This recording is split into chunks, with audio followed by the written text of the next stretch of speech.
Hi guys! So welcome back. So in this video, may another question tayo. Ilan galon po yung quarantine tank nyo? Yung una-una kong quarantine tank is this one. 5 gallons lang to eh. Hospital tank ko talaga to. Pero ginawa ko siyang quarantine tank for the meantime. So dito nag-quarantine si Sunset at saka si Eclipse. Ito yung unang-una kong main tank.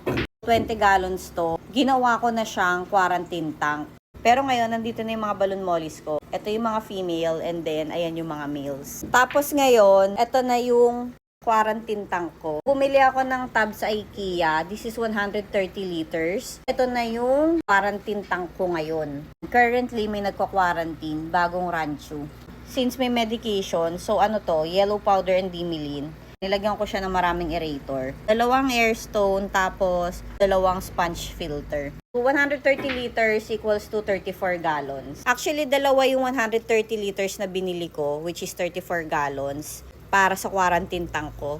Pero, since nanganak nga BKBM ko, yung balloon molly ko na black, ginawa ko munang grow out tub ng mga fry. And ayan, currently, mag-harvest ako ng baby brine shrimp para sa food ng mga fry. Ayun po yung quarantine tank ko. Nung first, dun sa 5 gallon kong hospital tank. Then next, ginawa kong quarantine tank is yung main tank ko na 20 gallons. And now, eto nga 130 liters, which is 34 gallons na tub. That's it guys. Thank you for watching this video and see you again sa another video. Bye!